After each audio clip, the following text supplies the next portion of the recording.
Elle avait témoigné une première fois, anonymement, dans le journal du dimanche. Camille a 19 ans et a décidé de raconter ce soir son histoire face à une caméra pour aider d'autres jeunes filles prises dans la toile de l'islam radical. Elle avait 17 ans quand cette jeune apprentie coiffeuse, baptisée et en quête de spiritualité,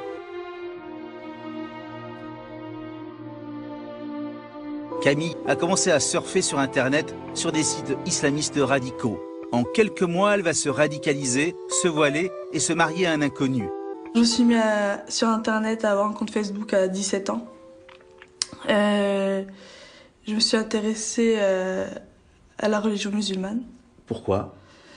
Parce que c'est plus accessible que le judaïsme et le christianisme ou les autres religions. Je trouve que c'est plus, vous avez plus la relation avec Dieu est plus directe en fait.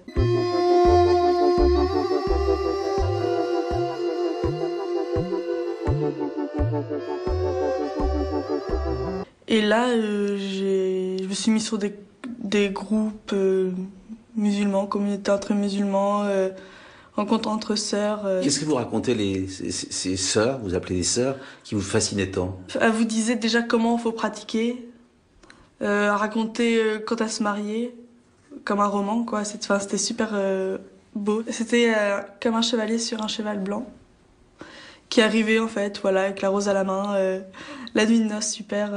Donc vous avez rêvé du prince charmant? Ouais, au début c'est ça, ouais. Et vous sentez que l'homme, vous êtes protégé, vous êtes une reine, une perle, comme ils disent.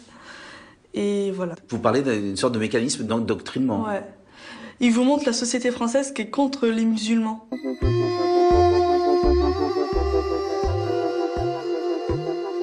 Que la police est contre les femmes voilées, que les Français sont racistes, que les Juifs sont contre vous, et ils vous parlent de...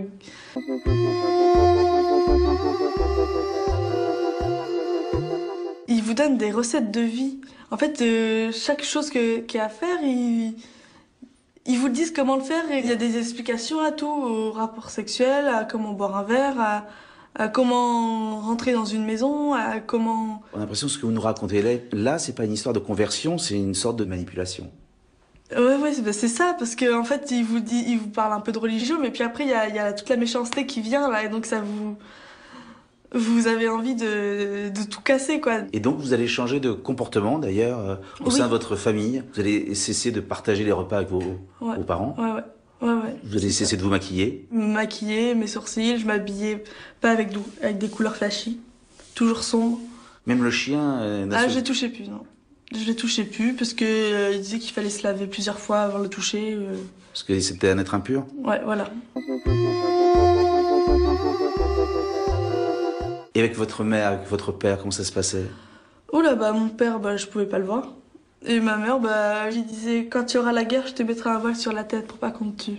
Il disait, quand il y aura la guerre, je te mettrai un voile sur la tête pour pas qu'on te tue. Pour pas qu'on te tue. Vous entendiez parler du djihad à ce moment-là? Oui, parce que quand même, sur Internet, il y a beaucoup de filles qui ont Ben Laden en fond d'écran. Nabo, il y en a beaucoup qui parlent du djihad comme qu'il faut quitter la France pour aller aider. Donc vous allez vous convertir? Oui, je suis allée à la mosquée me convertir avec une autre Française. Vous avez changé de prénom? Oui, j'ai changé de prénom, j'ai changé d'identité. Et Vous l'avez dit à vos parents? Non. Je me suis coupée de tout le monde. De tout le monde. Je faisais plus la bise à un homme, je regardais même plus. Il faut rappeler, c'est que vous aviez 17 ans. Ouais, j'étais mineure, ouais. Et puis un jour, vous allez changer de vêtements. Je me suis voilée. Et j'ai simple voile? Un simple voile. Et après, en fait, peu de temps après, j'ai mis le gilbeb, quoi.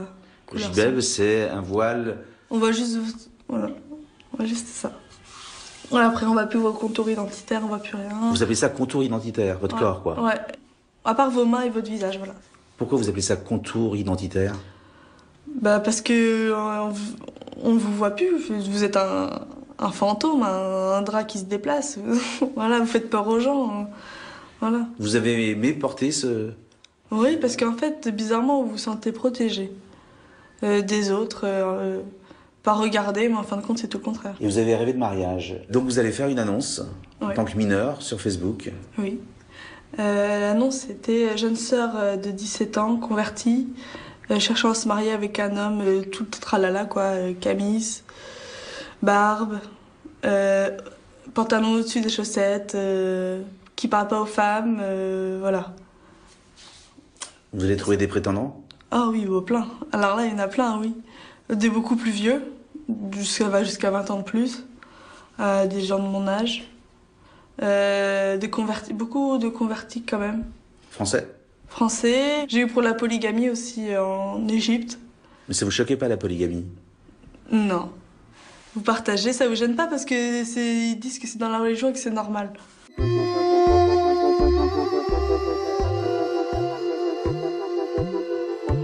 Il faut dire que vos parents ne sont pas restés inactifs. Votre père militaire se bagarrait dans ses jours de repos. Oui. Oui, oui. Il a tout fait pour me sauver. Sauf que moi, je ne voyais pas comme ça. Pour moi, c'était un ennemi. Vos parents ne vont pas réussir à empêcher le mariage. Vous allez vous marier à 18 ans. Et là, je suis tombée d'un gratte-ciel. Je suis vraiment tombée de très haut. Il avait quel âge? 11 ans de plus que moi. Qu'est-ce qui s'est passé? Déjà, je suis pas allée à mon propre mariage. C'est-à-dire? Je suis juste allée pour dire que j'étais d'accord de me marier, en fait. Après, je suis partie. Et vous l'aviez vu avant? Combien de fois? 2 fois. Je l'ai vu une demi-heure. C'est tout. Et vous avez parlé de quoi?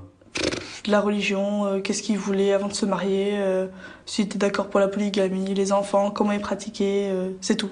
C'est un converti? Oui, un converti aussi. Dans les réseaux, ils vous disent que les Français convertis sont souvent mieux. Forcément parce qu'ils connaissent rien, donc on peut mieux les endoctriner. Donc moi j'ai pris un converti. Et donc le mariage, une horreur. Sans vos parents? Sans mes parents. Et là, l'horreur. Là, je rêvais d'un prince charmant qui s'occupe de moi, qui soit doux. Enfin voilà tout ce qui m'avait mis dans la tête. C'était une descente aux enfers chaque jour. Pour acheter du pain, t'es obligé de demander son autorisation. Pour sortir, même s'il y a une urgence, tu dois toujours demander. En fait, toi, t'es rien. C'est lui qui donne, qui dit qu'est-ce qu'il faut faire. Tu dépends de lui. T'es une serpillière et t'es un vagin, si je peux dire. T'es un ventre, tu fais le ménage à manger. T'as rien à dire. Voilà, c'est tout ce que t'es.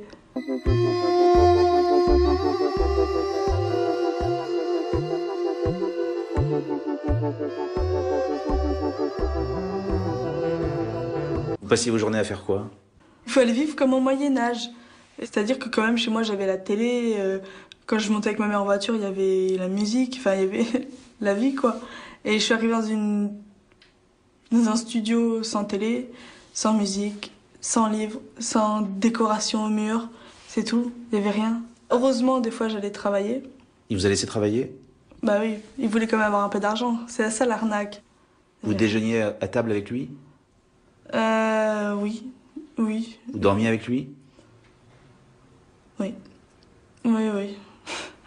Et ouais, des fois, il me faisait dormir par terre. Salut. Voilà. Pourquoi? Parce que je disais non. Je voulais pas avoir des rapports. Et vous étiez seul, pas d'amis? Non.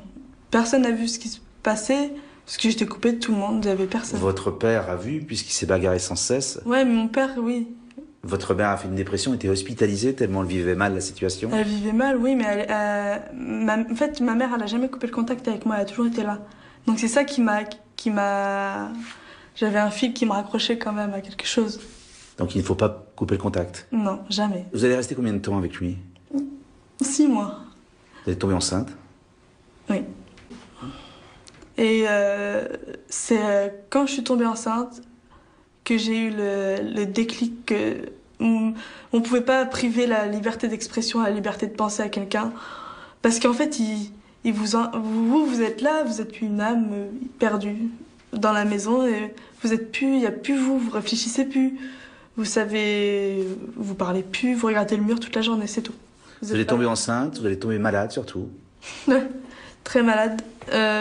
Mon corps rejetait cette vie.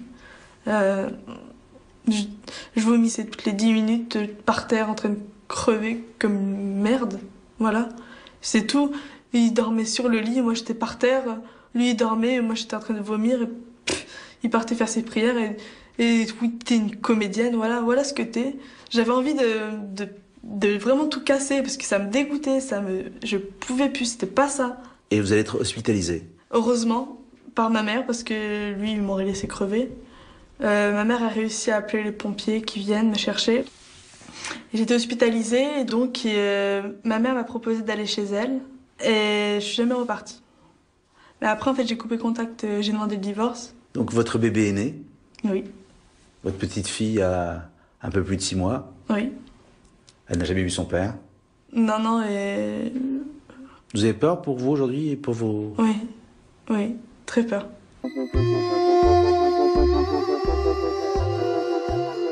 J'ai toujours quand j'ouvre la porte, j'ai peur. Quand je suis dans la rue, voilà, je suis pas rassurée. De peur de croiser cet homme, son le géniteur, voilà. Il est possible qu'un jour la justice lui donne un droit de visite? Ah ouais, non, je préfère aller en prison qu'elle aille avec un... Mais est-ce que vous avez vécu, est-ce que vous pensez que ça a à voir avec la religion? Non, pas du tout. Là, C'est une histoire d'emprise, de secte? Bah oui, c'est clairement une secte, parce que je sais pas ce que c'est la vraie pratique religieuse, c'est pas ce que c'est.